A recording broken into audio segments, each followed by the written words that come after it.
What is up, maniacs? Welcome to WMMA Mania. This is episode 27. I am your host, as always, Drake Riggs, here to bring you all the latest happenings in the world of mixed martial arts, specifically when it comes to the ladies. Here on this Tuesday at 12 o'clock p.m. Pacific time, or wherever and whatever time it is for you out there in the big wide world. We appreciate you tuning in so much here on MMA Mania's YouTube channel. Here to bring you another solid lineup, a little bit of a smaller one, as you can see by the thumbnail today. We did just a 2-slider. Generally, we got the 4 slots, but honestly, there has not been too much action between these past 2 weeks, as we will be talking about One on Prime Video 1, recapping the one fight that went down there. And then, of course, the daily news cycle, or the weekly news cycle, I guess you could say, since this is a weekly show. But I got some full card lineups to talk about, some intriguingly poor, mind-boggling matchmaking, actually, and you can make your guesses on where that might be coming from. Some replacements, a little bit of everything here. Some signings in the news today. And then we'll be getting to UFC Paris this weekend, which just has one fight again, as well, as you can see there on the cover. But before we get into all that, you guys, do not forget to just check out MMAmania.com in general for all your MMA needs. And don't forget to follow us, like, share, and subscribe on all platforms that you possibly can do such a thing for. And also hit that notification bell here on YouTube so you don't miss a thing. But if you're not watching on YouTube, it'd be best to probably head over there if you want to interact in the chat and whatnot. Because if you're on Twitter, for example, you cannot send chats. Well, you can, but I will not be able to see them. So it's kind of pointless unless you want to talk to whoever else is watching on Twitter, which admittedly probably isn't too many people. And if you're on Facebook, that's also fun and dandy as well. But YouTube, kind of the central hub there, just for all the best ways to watch, in my opinion. But again, I'm not the viewer. I'm the host providing you with the content, so I appreciate you so much if it's your first time here or you're coming back for another week. How kind of you. Rain is set. Rain is here, says the Harry Hunt sucker of being a nutter. It's Drake Riggs, best writer in the biz. Appreciate it so kindly. You and your wit never ceases to amaze me, Rain. Very nice. Jimmy giving me some comparisons here. Drake Riggs, the best around, next to Jack Slack, Heavy Hands, and Dan Tom, the only shows I listen to regarding MMA. All right, well, good company to be in for sure. Again, I should see if I can get Dan on here. It'd be a great co-host, as we talked about a couple weeks ago. I love that guy. And Ghost getting ready for the first fight we'll be talking about, of course. Jen, good to see you as well. Very kind. Too kind. Yeah, I don't know. Ghost, I know, is the only person who showed up for a special, what was that, a Friday night reunion stream I did over on my channel with the TBL boys, getting the band back together for one night. We did a 4-hour stream, if you guys missed that. And I'm not at all trying to promote my own channel and that kind of stuff. But that was kind of a lot longer and crazier than expected, but a whole lot of fun. Just kind of ridiculousness, getting the crew back together on Friday nights. We're planning on do it. We were planning to do it for Saturday since there were no UFC fights going on, but instead to get everybody all on it, at least for some period of time, we just ended up with Friday. But yes, we did. It was very impromptu. It just kind of came to be within the day before, but 4 hours of content for you guys all over the place. Ghost knows he was there. It was, there were no boundaries, I guess you could say. But anyway, okay, James says he saw it. Anyway, we will get into the recap. The one recap we have today, which is One on Prime Video 1, as mentioned. Just one fight to look back on, as at the 115-pound atomweight class, Itsuki Hirata defeated Lynn Hutchin, the fighting sister, via unanimous decision in a very, very interesting bout to score. And you can see Herb Dean was over in Singapore for the event, which I thought was pretty interesting as well. But Yeah, this fight was interesting. Very, I mean, that's the best word I can use, obviously, for how to score it. Lin Hachin throughout the fight really defended pretty well from most of the takedown attempts from Mitsuki as she kind of struggled to get in, as we knew that was kind of what she would want to do is close the distance and try and get things to the ground. Got her up against the cage a good couple of times, but didn't do too much work damage there aside from maybe an elbow, maybe in the first round, some knee to knee action, as we like to call it, the old knee warfare in tight. But kind of the story of it for Lynn specifically anyway was her leg kicks inside and outside kind of throughout the fight, especially the first round she was rattling them off pretty good and you could see the damage visibly built right away at the end of that first round for Itsuki. It didn't really seem to be an issue and slow her down too much, but obviously Lynn was finding a home for it consistently, leaving a mark literally. So those were good damaging shots. Itsuki was really seeking the right hand early on, and that obviously came into play at the end, as she did end up finding it with 20 seconds remaining in the fight and nearly finishes Lynn. Pretty good flurry. The follow-up ground and pound was all right, but the big shot standing was obviously the big damage there, and ultimately won Itsuki the fight. I mean, I wouldn't be surprised if there would have been at least one judge who would have scored that for her without that, but that was a key moment. And I saw some people saying online that like Lynn won the entire rest of the fight, like the 14 minutes and 40 seconds before that, which I think she was definitely, I had her ahead, but it was closer than just kind of saying she was in control like that or what have you. But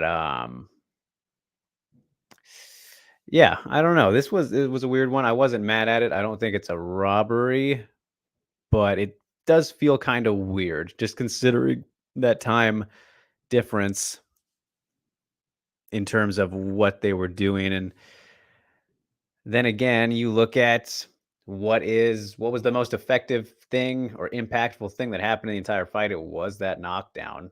And when you score a fight as a whole, and I don't know if one utilizes a point system like Ryzen does, as I mentioned on that stream on Friday.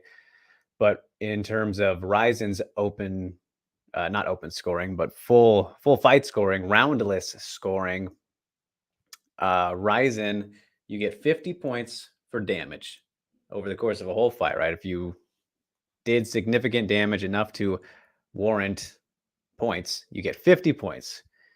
If you are being aggressive, trying to finish, utilizing that with whatever else offense, 30 points, and then 20 points is for control. So whatever type of control you can think of, that'll earn you 20 points. So you can get a grand total of 100. Great example. If you guys, I'm surely did see, at least the core group of you guys here, saw Ayaka Hamasaki's last win against Jessica Aguilar. Like that was a very clear 100-0 score for Ayaka in a roundless scored fight. So I don't know if one championship does something like that as well. I would typically assume they would, since Ryzen's rule set isn't like a Ryzen specific thing. It's just what they do in Japan. Even though I think Deep Jewels might sometimes score things a little bit differently. I'm not 100% sure on that. But as far as I know, it's kind of a broad commission thing, like typically it is and in America and whatnot. But for one championship, we know they like to do their own fucking things and don't really play by everyone else's rules in that regard. So I don't know exactly how that works for them. I will definitely look into that. But bummer for Lynn for sure, and especially when Itsuki missed weight, which is something that was completely glossed over. It seemed like there was no kind of talk about that, and we won't get into the silliness of their weigh-ins in general. But Lynn was very upset about that. If you follow her on Instagram, she posted about it the other day. Kind of made it sound like she saw that Itsuki wasn't even trying to make weight after the initial miss. Just kind of some some drama there, but she is not disputing the loss at the same time. So I don't know. Maybe we get a rematch at some point. Highly doubt it will be next, but it also, I have nothing against Atsuki. I like her a lot, actually. Very fun person to talk to, and I enjoy her fighting style for the most part. But drives me insane when it's very obvious that she's pretty much one championship's version, one championship's version of Paige Van Zant, that fighter who they just completely unnecessarily push, better than Paige, admittedly, but in terms of kind of forcing her down your throat for not really a good enough reason yet. Like I was saying last week, the promotional buildup to this card and this fight, if there was any, was completely one-sided. No love for Lynn whatsoever. Didn't really, even mention she was fighting. It was all about Itsuki, even though she was coming off a loss, and Lynn was coming off 2 great performances. So that kind of stuff annoys me. But hey, they get to continue controlling that narrative, I suppose, going forward, if you want to call it that. But here's Ghost with his analysis. Speaking of those kicks, says, so Haitian's low kicks look nice on the outside because of the bruises, but those aren't nasty hurting low kicks, right? Nasty hurting low kicks are ones that are timed when the opponent just takes their weight off the foot. Indeed. The ones that Haitian landed were landing when Hirata's foot was planted, which are not that painful despite the bruises. Nasty hurting low kicks are what Volkanovski uses in general. They don't look impactful, but are painful due to the timing. So how do you judge this situation? Because Lynn's low kicks were landing nicely. So, I mean, obviously, yeah, she's landing shots, which that's always good. Does not matter. You're accumulating damage, obviously.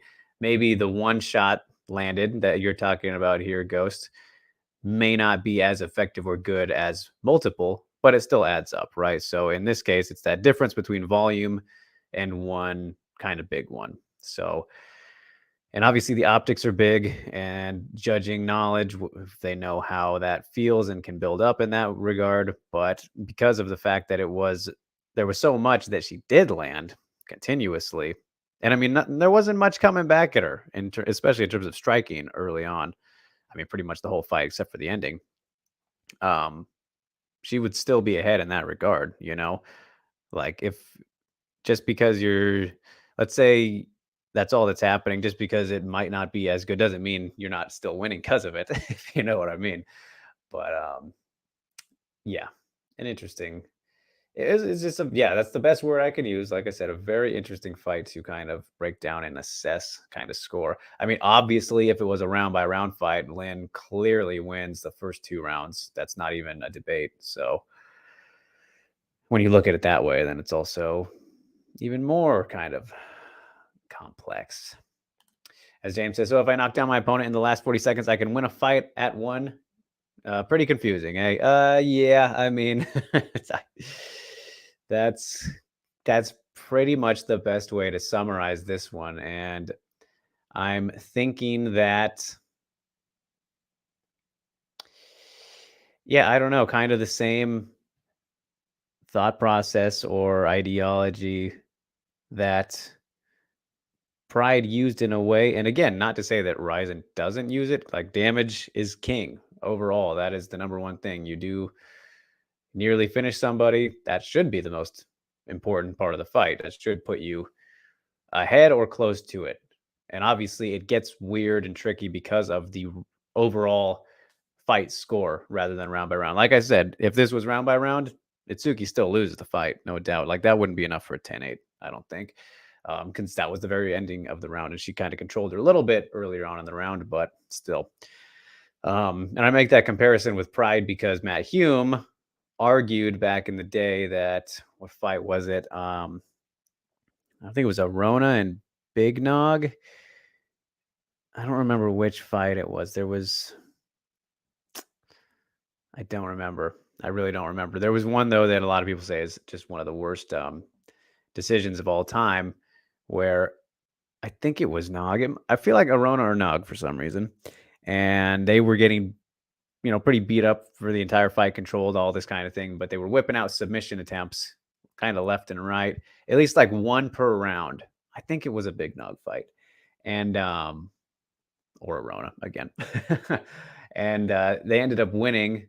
And the argument from Hume, who I believe worked with Pride at the time for whatever reasons, whatever position, he said that it was not a robbery and that was the right call because he was the one trying to finish the fight and getting closest to it. I haven't watched it in a while. I did it for this old series I used to do called, what was it, First Fight View, and I'd go back and watch controversial decisions.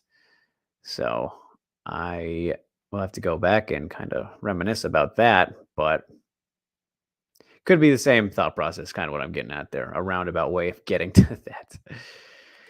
And Jin says, how can one have a unanimous decision if there are no scorecards? The judge says who they think won, Jin. Simple as that. It's like, yep, I vote for Hirata. I also vote for Hirata, that kind of thing. And again, maybe they do have scorecards like Ryzen, like I said, but I cannot confirm that at all. Rain says, do you think this type of scoring is the reason we will never see one in the U.S. due to the MMA rules? No, I think, honestly, if there's one thing that would keep them out, it would be their ridiculous weight, hydration rules, and all that nonsense. That would be what keeps them out. Colorado has already, a couple months ago, I think at the start of this year, said that they are completely open to doing, allowing like grounded knee strikes and all that stuff. Like Horizon could go to Colorado. They're game for that stuff. Just not so sure if they're game for this ridiculous stuff going on behind the scenes. As Jimmy pointed out, weight cutting and staying hydrated, quite an odd combination. Yeah, it doesn't work out too well, does it? Obviously, as there were 9 fighters with issues at this event, so it's they just need to knock that off. But I think that would be the reason that they would not come to the U.S. primarily in terms of what the public knows. Who knows about how much money they'd even generate off an event in America? Like there's a lot of dynamics to it. Chatri obviously has said he wants to do it, but we'll keep on waiting on that. As Makoto says, was it just me or Itsuki having a lot of trouble finding takedowns and strikes, but the strike at the last moment? No, she was definitely having trouble finding the takedowns, and I'm not surprised by that at all. That was Lynn fought, a smart fight, pretty solid game plan throughout. As Go says, like Volkanovski, he constantly hurts with his low kick timing, but it's not as nice optically like Lynn's. Very interesting to compare if you are judging fights. That is a fair point indeed. Even though I think Volkanovski's kicks are, I think optically they're both pretty effective. But again, I guess that is kind of just comes down to what you're aware of. Sammy says, good to see you, Sammy. Hi, speaking of this fight, who came up with these rules? They are very weird. Why not just do what everyone else does? Well, people like to be different, Sammy. So, no, I can't really answer that one for you. This goes says Ricardo Arona versus Silva, the jiu-jitsu guy with really hard low kicks. Is that the fight I'm thinking of? I feel like it wasn't a Silva in that matchup. I should probably just look at my channel really quick, but I'm too lazy. It was one of those pride fights with Arona, I'm pretty sure. Alvin, good to see you. Hello, WMMA Mania and honorable host, Mr. Riggs. I am always happy to see our opinions on this great sport of MMA. Indeed, so much to discuss all the time. So many things going down. But that is one on Prime Video 1. I mean, there was a lot of good action on that card for sure, despite any issues somebody could have. Only 2 decisions, right? And Demetrius with an absolutely stellar title win in the main event. You love to see it. Put some respect on that guy. And then the next event on Prime will be the big trilogy. Jignan and Angela Lee 3. Hyped for that one. But before we get there, we have some news to get into. Feels like quickly getting into the news cycle here, you guys, but that is just all right. Let me see here. Sorry, got an email. We have Invicta's full lineup for Invicta FC 49, which is the event headlined by the atomweight title fight. Jessica Del Boney defending against Jillian DeCourse, friend of the show. Excited for that one. And on the rest of the card, we have in the co-main event at flyweight, Christina Williams is taking on Ketlin Souza. Should be a decent one there. Strawweight, Liz Tracy is back, representing the Pacific Northwest as always, taking on Valeska Machado. And then, interesting one here at flyweight, Helen Peralta, also back, but she's taking on Poliana Botello, making her debut in Invicta. And Brittany Cloudy is also taking on Montserrat Rendon. And then kicking it off, Nadia Vera versus Shauna Bannon at strawweight. So I will say that as kind of 2022 has continued on here, and kind of looking at the rest of the cards going down the line here, it makes me a little bit sad how the overall like card quality on paper of Invicta has dropped a decent amount. Like Christina Williams, fun fighter, great win in the last time out. Did not expect that against Pirosine. Liz Tracy, I always love watching her. You guys know she is probably one of my kind of low-key favorites, under the radar kind of picks, I'd say, for that. Of course, a little biased because she is a hometown girl, but always fun to watch. If you've been following Liz Tracy's career, she is never boring. But like, you just think about some of the insane Invicta cards we used to get, like just a couple years ago.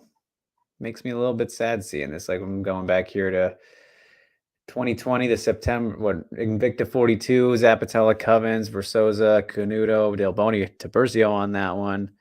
Like, even that isn't insane, but that's a good step up. Leonardo versus Tracy was on that one.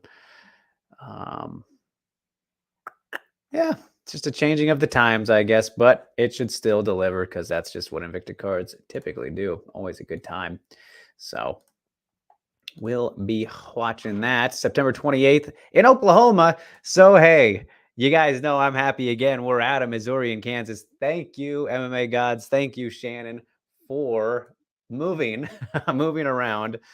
Speaking of Colorado, they were in Colorado for the last event, right? And then it will be back in Oklahoma for this one. So I love to see that. Hopefully, if Invicta can get back to California soon, I would definitely love to try and get down to one of those, no matter who's on that card, because I've never been to one.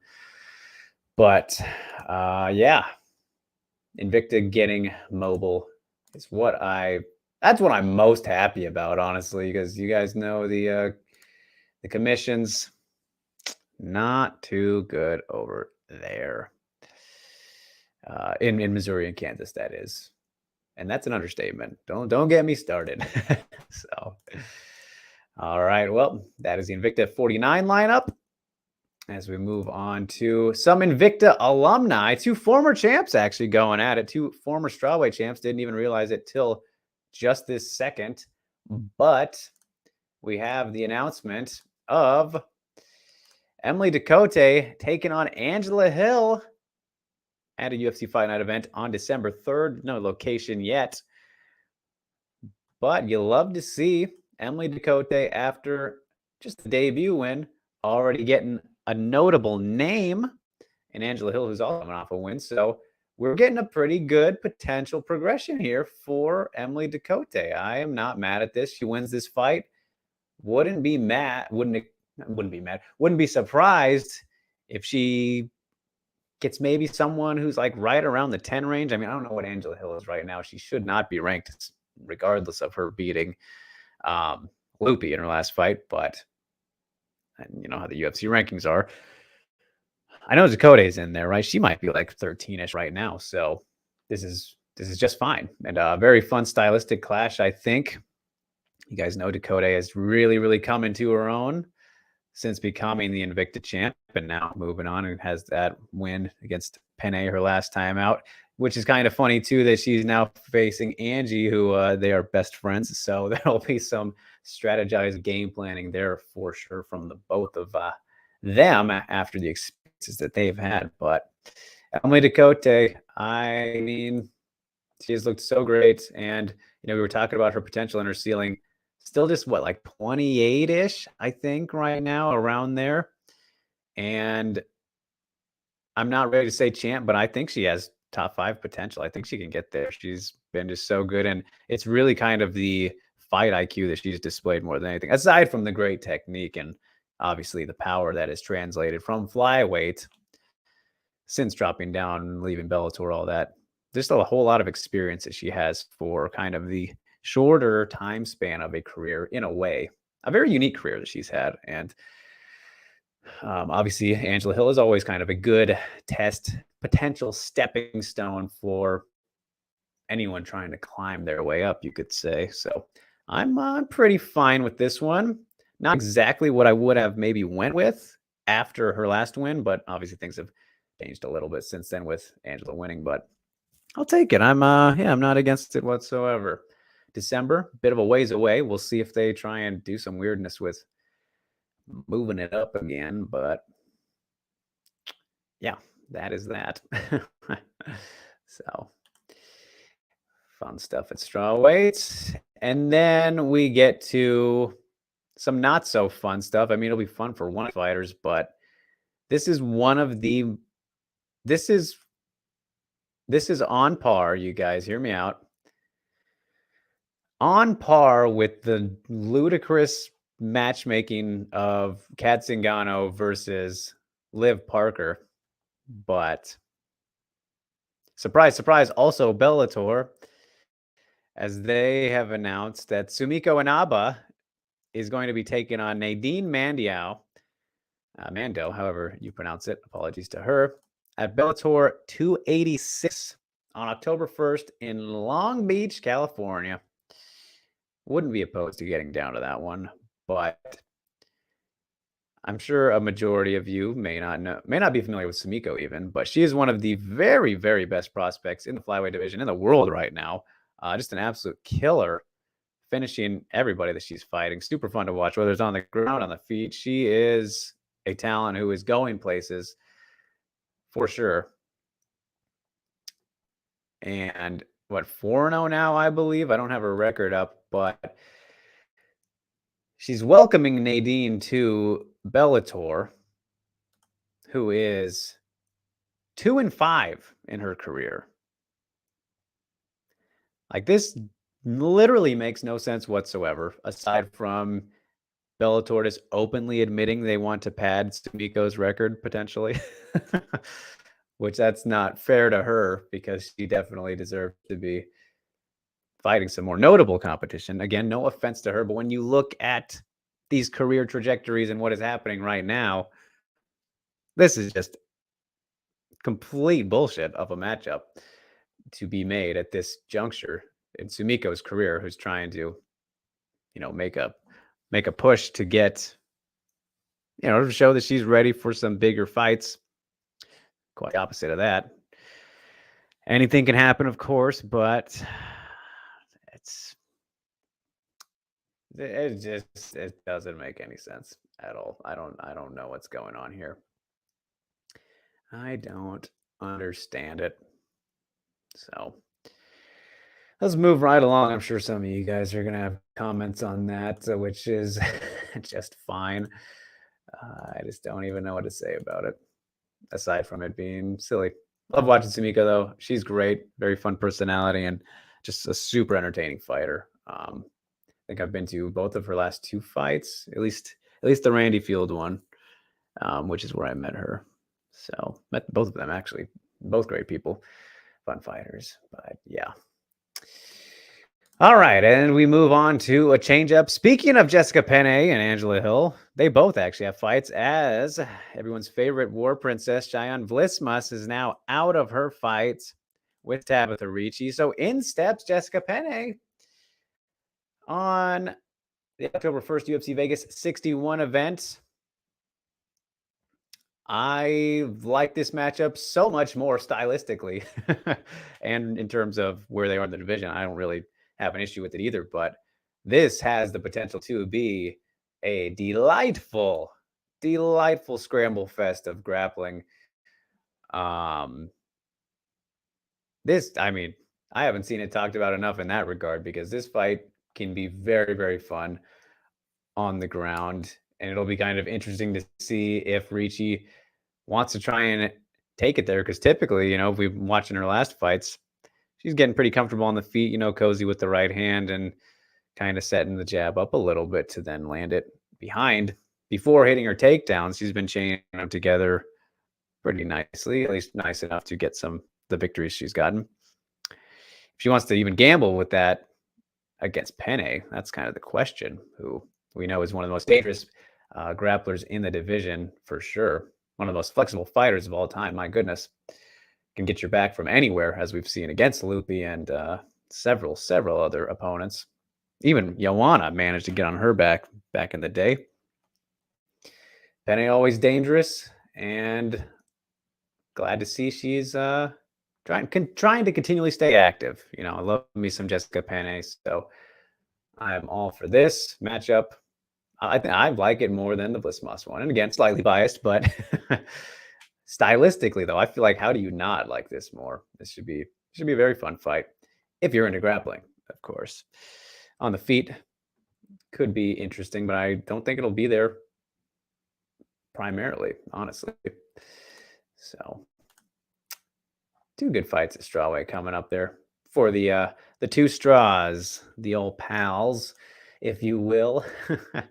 But then I guess we're still sticking with 115 pounds, as this is a very good fight. As I refresh myself, 1 second.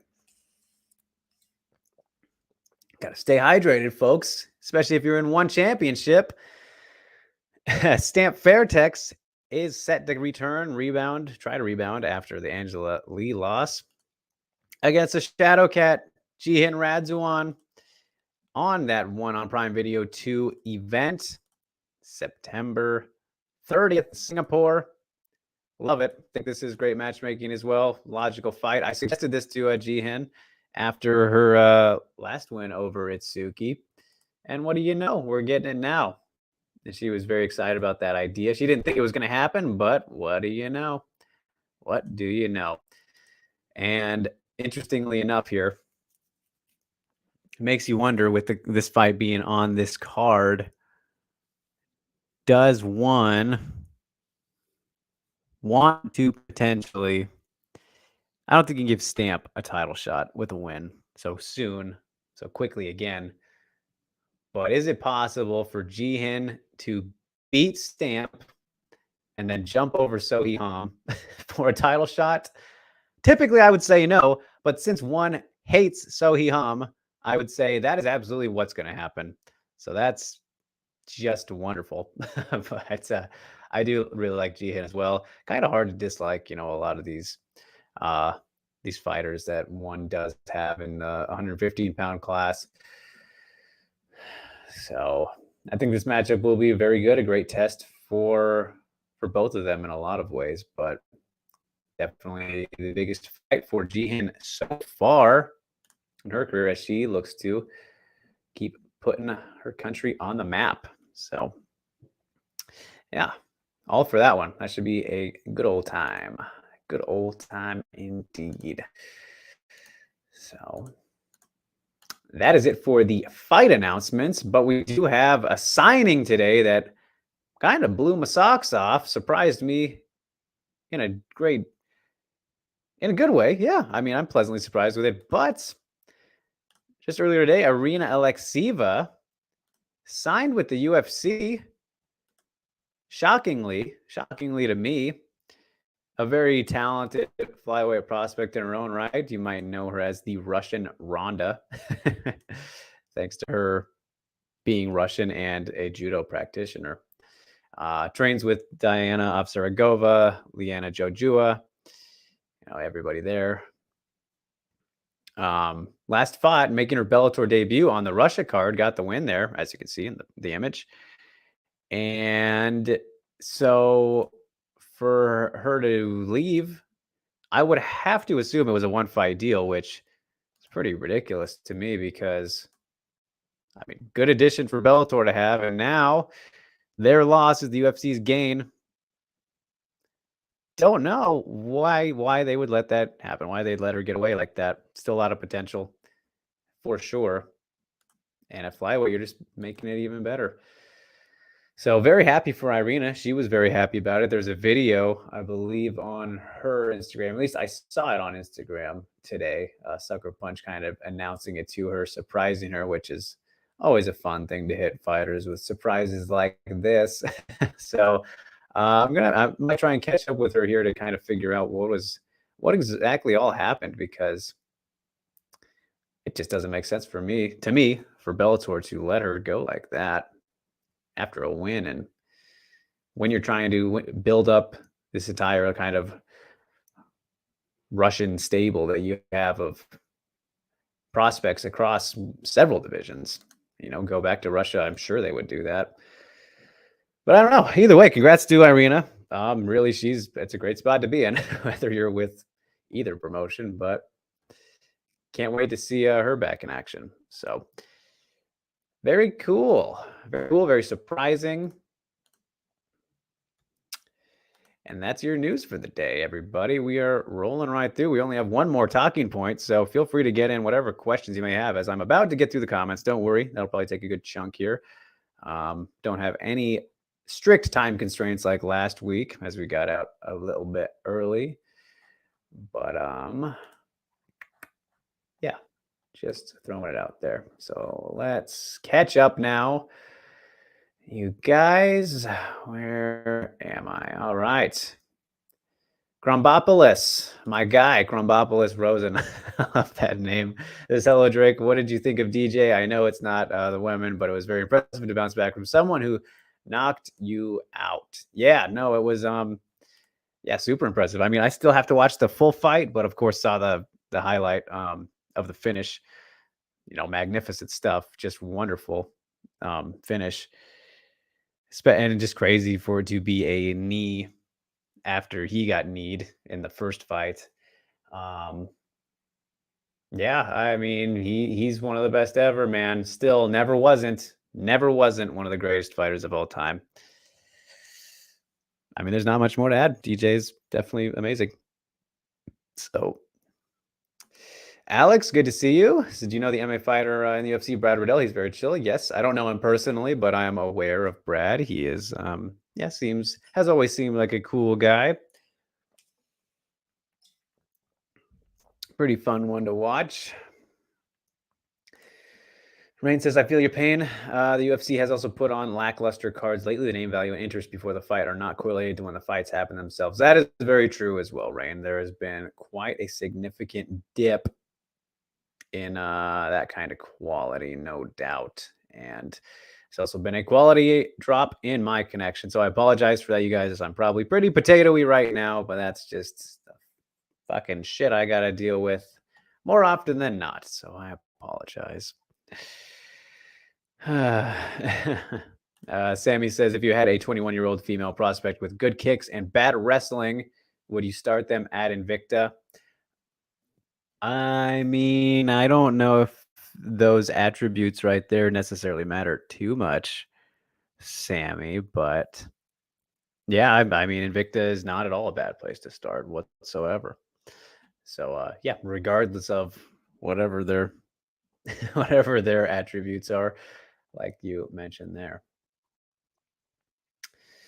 And Makoto's asking, is this an easy win for Dakota, beating a washed up Hill? Well, I never generally like to call fighters washed up, and I'm not quite ready to say that about Angela, especially considering she's coming off a pretty decent win there against Lupi, even though I think that was maybe more of a Lupi issue, you could say, than Hill succeeding. I don't know. I don't want to not give her credit, but you know what I mean? Like Lupi beating herself a little bit more, perhaps.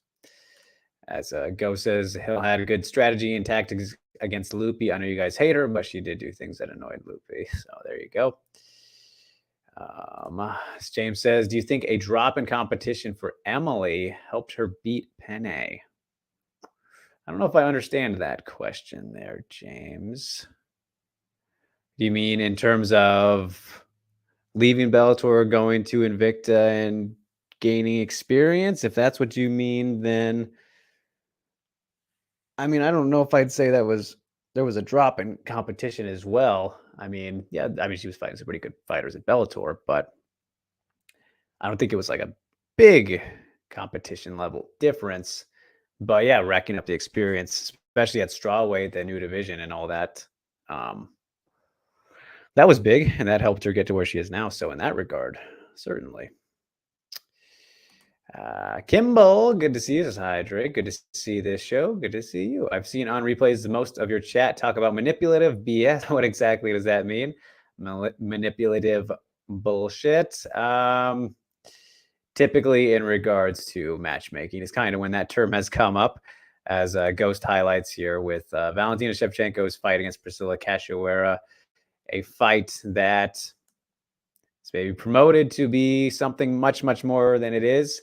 And what it ultimately is perhaps a showcase fight, really. And you never say that about fights as a promoter going in, because that's the opposite of what you want to do, unless you're trying to build up someone specifically, which they are, but they just aren't saying it, if that makes sense. Jimmy, not a fan. And Ghost wants to see some Penne triangles. I mean, hey, very possible if Ricci runs in and can't quite get her down. I'm looking forward to it. Centro says, hey, Drake, will we ever see you on SCMP Live? Fight Companion, you were always great on SCMP. Well, I thank you so much. I appreciate that greatly. I know I love the SCMP guys. Still good pals with them. Was great working with them. On a Fight Companion, probably not. I mean, the timing. It's the timing for one for me. You guys, like, typically, you know this.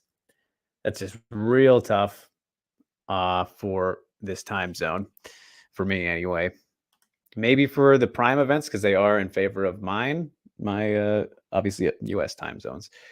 But like regular old one shows, probably not as much as I do love getting around to hanging with those guys. And as you can see, my internet is still just atrocious, so it's kind of hard to juggle multiple things, and it frustrates me to no end. You have no idea. But there's no point in complaining about it without doing anything. So it's a maybe, Centro, maybe for these prime events or something like that. Even though I will say my connection did hold up surprisingly well on Friday, which it just does. I don't understand. It doesn't make sense to me. It just is all over the place. Mary, good to see you. Ni hao, indeed. Wei Li did a live chat a couple weeks ago when she told us to watch for her friend and training partner Loma Bunmei. She said Loma is very good and exciting. Yes, she is. Mary says, can you tell me more about Loma? Wei Li sounded very excited during the chat when talking about her. Yeah, I mean, Mary, Loma has been in the UFC for a little bit now. She did fight Angela Hill, didn't she? If we were to kind of tie that all in together. But you know, Loma is one of the best Muay Thai practitioners in the division. That's for sure. One of the smaller fighters. She's very talented, very technical. You know, great elbows, knees, and tight. All your typical Muay Thai abilities that she's pretty darn good at. Kicks well. Her problem is just that she's too small for the division. Like I've said it several times now when talking about her. No matter how good Loma is or can be, I just don't think she'll ever be able to break into the top 15, because she's going to be just so outsized, and the skills that they possess will be able to nullify her essentially because of her size. So she's just tiny, Mary. She needs to be back at atom weight, her natural weight class, where she has fought before in Invicta. She debuted. I don't know if she debuted in Invicta, but she fought as an atom weight in Invicta. She is an atom weight who is just fighting at strawweight right now. So that's a bummer in that regard. But yeah, no, she's got Diana Belbita up next. So looking forward to that one. Should be a good time. And that is on September 17th, if I'm remembering correctly. As Rain says, that means Diana's in trouble. Yuna, good to see you. What are your thoughts on Zhang Wei Li's training videos? I went on Instagram today and saw her working out. She's quite determined, if that's the correct word. Yeah, I mean, I think that's definitely a good word to use. Her training videos are always crazy fun to watch. Yeah, I mean, she's a mad woman, that's for sure. Alex says he's been here at Bangtao talking about Brad Riddell. I did a seminar on striking and it was very helpful and a good teacher. All right, that is cool. I can imagine. And he's saying Brad's seminar, not his. Okay, yeah. Brad, yeah, he's a popular guy as well. James says Dakota was fighting against Daniel Taylor and Zapatella, not the best fighters. That's what I meant. Well, sure, but that is just two examples at the same time. Yeah, I mean, I don't know. They're still both experienced fighters in their own regard and have some, clear skills to have gotten them to where they are. So, yes, maybe not the best, James, that's for sure. But I'd have to compare, honestly, to the ones before that, the Bellator competition Dakota had. But I get what you're saying. And Kimball says, I can see you telling, I see, can you tell when something is manipulative? Is it very common?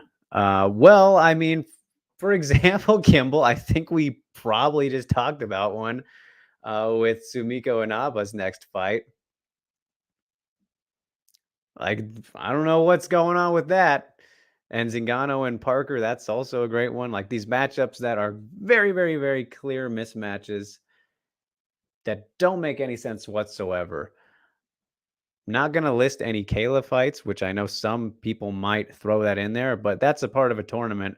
That's the reason those are happening. It's because they have to happen.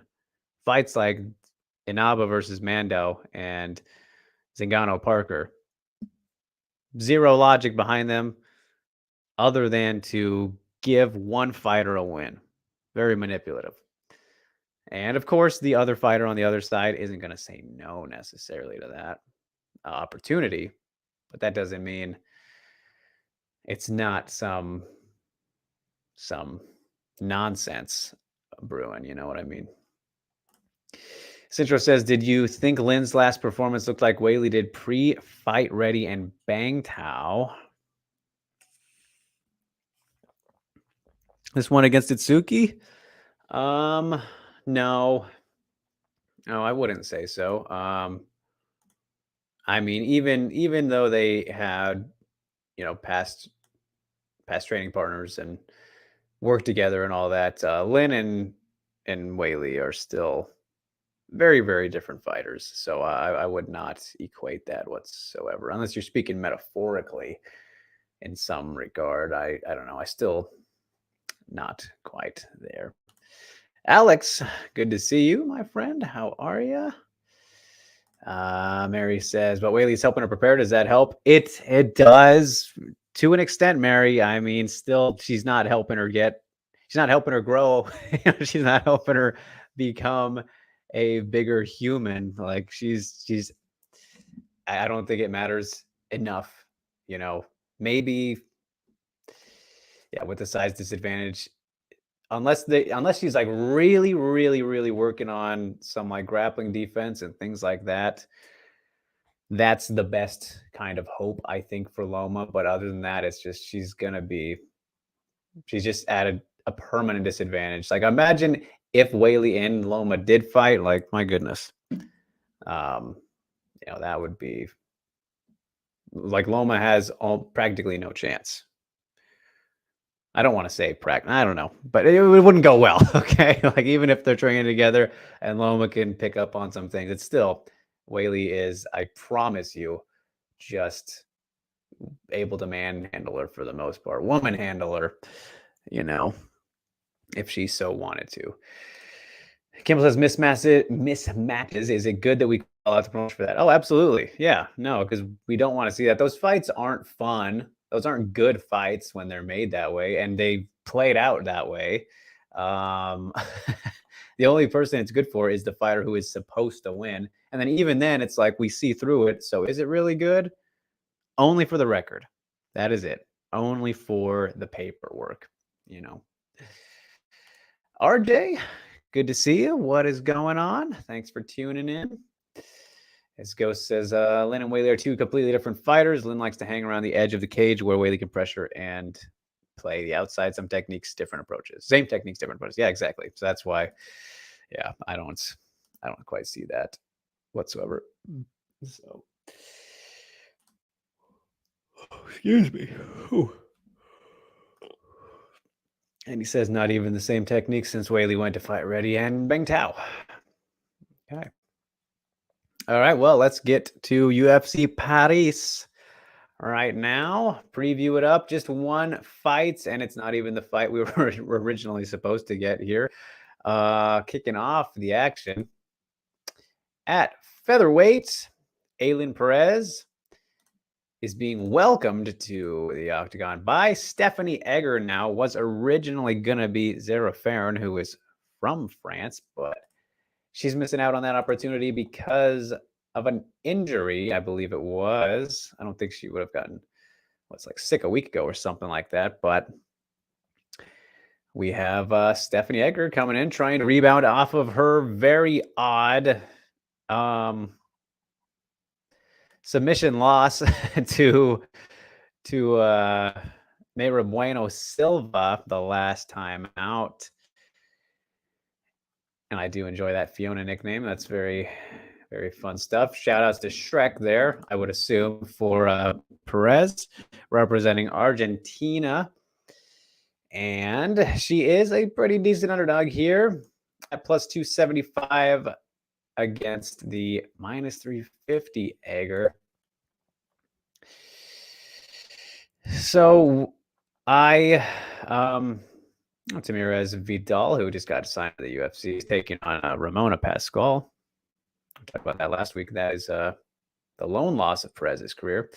Anyway, when the Farron fight was announced for Perez, I admittedly did not know who Perez was at all. Never heard of her. And there is quite a reason for that. After doing some slight research last night, I did watch her last fight.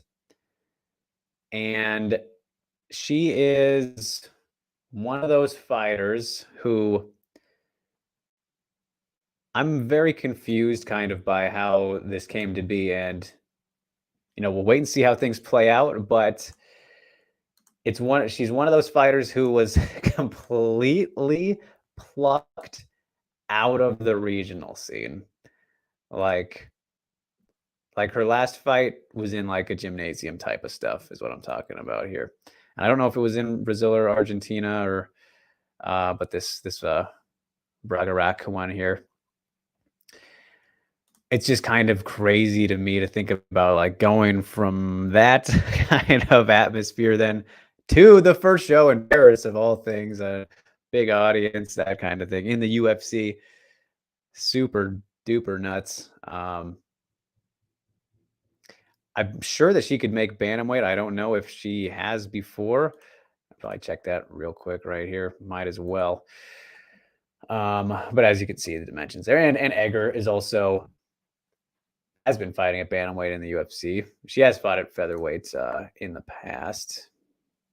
And okay, that's interesting. I'm getting a forbidden on her profile. That's odd. Anyway,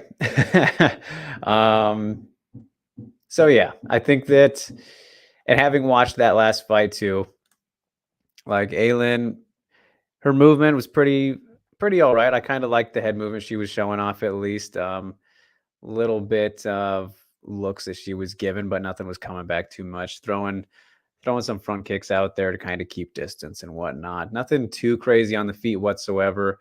I mean, the big highlight from her last fight was that she just practically completely dominated on the ground once she wanted to take it there. Played around on the feet for the first so long of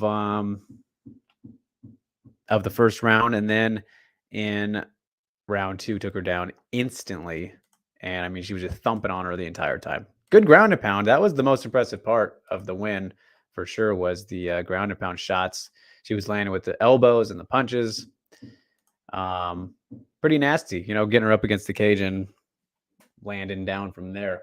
So that looked good, but I mean, then you look at kind of the level of opposition here and what she's working against. Don't know if you'll be able to do that against Egger or even want to gamble there with her judo background and base. And I think Egger will probably have the size on her, as mentioned. Um, and then, she can whip out submissions of her own, good armbar, whatnot. So for Perez, you would think, and again, this is short notice, so I think kind of strategies go out the window for the most part. Try and keep this one on the feet. Try and outstrike Egger to the best of your abilities. Keep her away from you. Just because, again, what do I always talk about? Why risk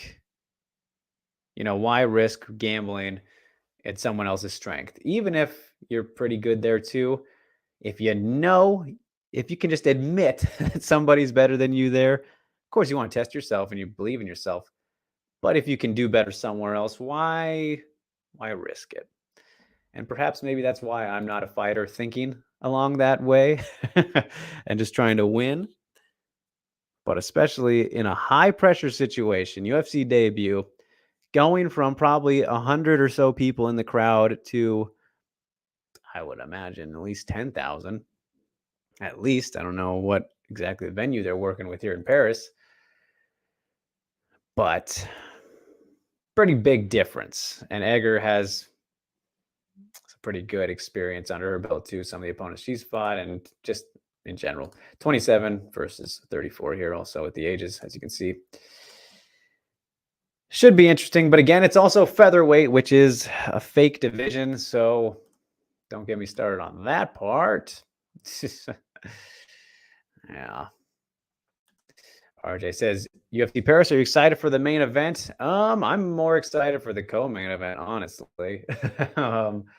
Yeah, I'm fine with the main event. Fine with it. But yeah, Robert Whitaker, that's a guy I'm always about watching. So I'm much more interested in that. Jimmy says 145. There are fighters not named Ramona at 145. Not anymore. Ramona just left the division going back to bantamweight, Jimmy. So not even that. And I got it right. Krombopolis. So I know it kind of threw me off when I first saw it, but I got it now, buddy. I'm pretty good with my pronunciations. Ghost says, I've also never heard of these two fighters. What can you tell us about her strengths and habits? Kind of broke it down a little bit there. Ghost, I mean, you've seen Egger fight before, haven't you? She's had a couple in the UFC now. Obviously, the Jessie Jess win, which we don't talk about around here. And then the weird last fight, obviously. Sammy says, did you see DC tell everyone on his show to stop disrespecting Esparza? This is out of left field, Sammy.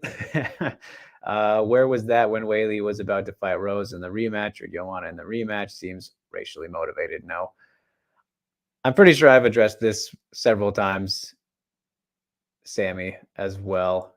Actually, I know I have, and I think even Steve and I did, but people never like to get involved with political topics or issues, whatever it may be, picking sides, even if one may be pretty clearly right. But if you look at a position where you're supposed to be unbiased or what have you, like DC being a part of ESPN and whatnot, that was racially motivated in terms of the topic for sure. But in this case with Esparza, they are completely different situations, right? So you guys, I need you to stop comparing these situations which had very different circumstances around them. Because Weili as a champion and as a fighter, when she became champion, and then even after the Joanna win, very much got all the respect that she rightfully deserved for her talent and all that stuff. There was no disrespect towards her as a fighter, at least from people I was seeing. Maybe some trolls, of course, they're always going to be there, but who fucking cares about them? The only stuff that was maybe weird was then racism from more trolls. Like, you know what I mean? Maybe no defenses necessarily because of that side picking and whatnot, but that's the thing. You got to look at these political issues involved, unfortunately, because of something Rose said. So that happened. Whereas that is not the case at all with Carla, and her situation. So, like he's talking, you're talking about disrespect for Whaley as a human, and then DC's talking about disrespect for Carla as a fighter. Right? Like I don't even need to go hear what he said to know that's what he meant, because that's clearly what's been happening. Not that it's not been wrong necessarily, but I'm just laying it out for you. As Crombie says, I feel like UFC 280 and 281 are the best upcoming fight cards. Pretty hard to disagree with that. Yeah, 100%. Hard to get excited for UFC Paris or anything else. Thoughts on the UFC's lack of effort despite having all the talent? I think it's just a sign of the times, you could say, really. I don't know. I mean, with all the Contender Series stuff and what have you, just kind of where we're at, unfortunately. The influx of certain fighters and what they want to do, what they need to do, what the UFC needs to do in terms of making their nut, as you could say. I don't know. I mean, it's disappointing as a fan, of course, but it gets you that much more excited for cards like that, right? So it's kind of a multiple, not a double-edged sword necessarily, but I don't know. As Ghost says, that's where I disagree, Drake. Avoiding on opponent's strengths often leads you to getting stuck with the opponent's strengths. Well, yeah. I learned in Fight Ready that you have to exploit the person's strength by going to it and making it hard for them. I mean, that also is fair. And we have seen that several times too. It's just, I mean, there's obviously multiple ways to approach it, Ghost, but yeah, that's just where my line of thought is typically. And especially, I mean, look at an example. I don't know if it's a great example, but if you remember Ben Askren versus Damian Maia, I mean, Ben did do well there, but he obviously did what you're saying. He kind of did both, right? Where he played in the grappling with Damian and ended up paying for it, but he was also arguably winning. I mean, that was a very close fight to score, but and then he was also at the same time striking, kind of balancing that a lot better than he typically does. And you can argue however well he was striking. I don't care about that. He was outstriking Damian Maia. Doesn't mean it was pretty, but yeah. So that's kind of a mixed example, I think you could use there. As Sammy says, DC picked us. Is my stuff working here? Yeah, slowly. Sorry. Is the Invicta FC 49 lineup the best Invicta card on paper in years? Alex asks. No. I mean, I just highlighted the 42 one, which was pretty all right. But that was also 2 years ago. So depending on how far back you want to go, then maybe, I guess. But I mean, the main event alone is really the highlight. Sammy says they're fighters, treat them like fighters. Absolutely not from the country they come from. Well, yeah, I mean, that goes without saying, even though we see that in both directions with support. I mean, obviously Brazilians support the Brazilians big time. The Brits lately this year have been a big highlight there. I don't know. Just human nature. And like, why hide them with these types of cards? Cyril and Whitaker are awesome, but why not build around them? They don't need to necessarily. The thing, it's been a myth for several years now, in regards to pay-per-views. I don't think it can translate necessarily too much to fight night cards, because here's the thing: the people who are going to watch fight night cards are going to watch them regardless. Hardcore fans are going to watch them no matter what, typically. But what I was getting at was stacked cards do not equal huge pay-per-view buys and stuff like that. So, for example, UFC 225 is always a great one to highlight for that, which was the Covington and Dos Anjos card, which had like ranked fighters all the way to the third fight, like what Benavidez was fighting Sergio Pettis, I think, on that one, in that numbered spot. And that event only did like 250, I think, 300,000 buys. Whereas you look at a really not great UFC, like 202, Diaz McGregor rematch card. Like there's nothing too great about that aside, nothing built around it. It's all about what the top spots are. So in this regard, they're just fine with Cyril, the French guy. Tuivasa, also very popular. I mean, this fight's going to draw good views, I would imagine, for a fight night. And then Whitaker, of course. Like those are two totally acceptable fights to bring in attention for a fight night.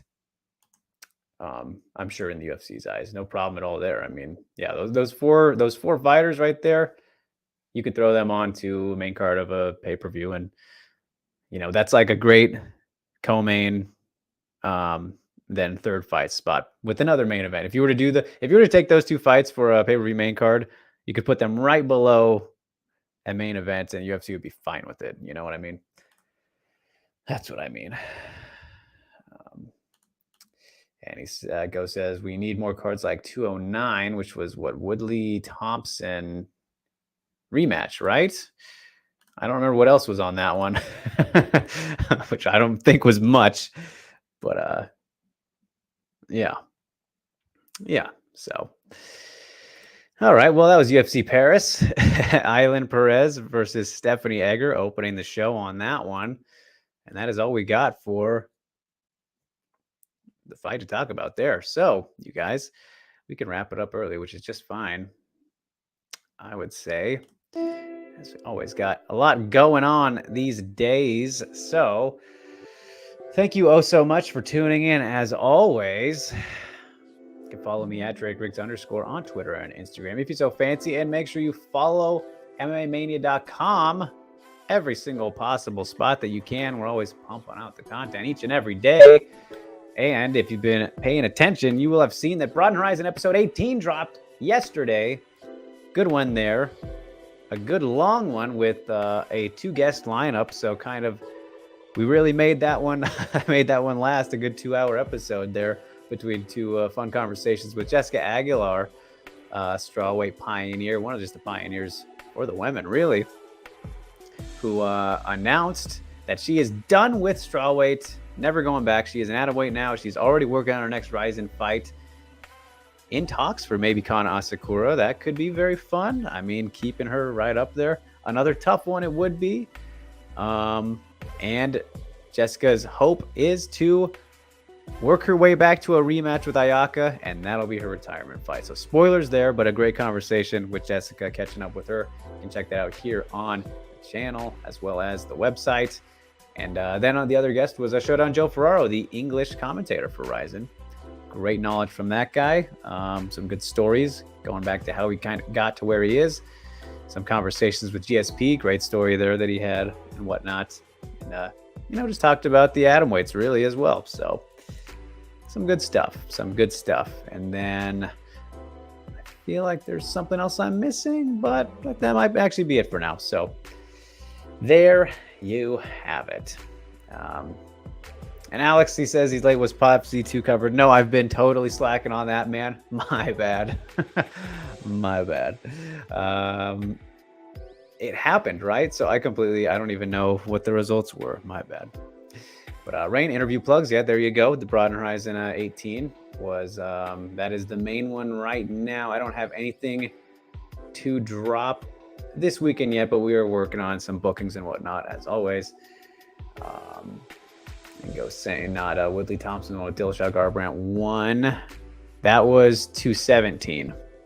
Dillashaw Garbrandt one was UFC 217, I remember. And the rematch was 227. And James says, why didn't you ask Jag about Wei Li? I would think that was her toughest test, not Ayaka. So, James, I've already asked her about that, actually. If you go back, I've spoken to Jessica Aguilar several times. I asked her about that when I was getting ready, when I was working on the Megumi story. So you can go watch that on my personal channel. Actually, I'm pretty sure that it should be in there. Pretty sure it should be in there because, yeah, it might not be. I'm just saying that because of what I cut out for the story and whatnot with Megumi. But I'm pretty sure she did say Megumi was the toughest opponent that she did have. And we did, I think we mentioned some really stuff, but I mean, it's Fuji, man. What you gonna do? Of course. So, yeah. Don't think I didn't, though. You know how I work. Grumbopolis says, great show. Would never have found it without Dan Tom showing your fans. Well, that is so kind of them. Appreciate it greatly and appreciate you tuning in and then enjoying supporting. Oh, so much, man. So thank you. And with that in mind, you guys, we will wrap it there. And I will see you next week. Same time, same day. We're rolling with the Tuesdays. And I forgot to highlight that there is one fight tonight, actually, because it is Tuesday. So Contender Series. We will have, I forget the women fighting. I'm sorry. I'm dropping the ball in certain aspects here. But hey, there is action tonight. So enjoy that if you would like to check it out. But then, if not, I can't stop you. So, all right, you guys, until next time, until next week, enjoy everything you got going on. And I will see you then. Take care, stay safe, and stay sane, everybody.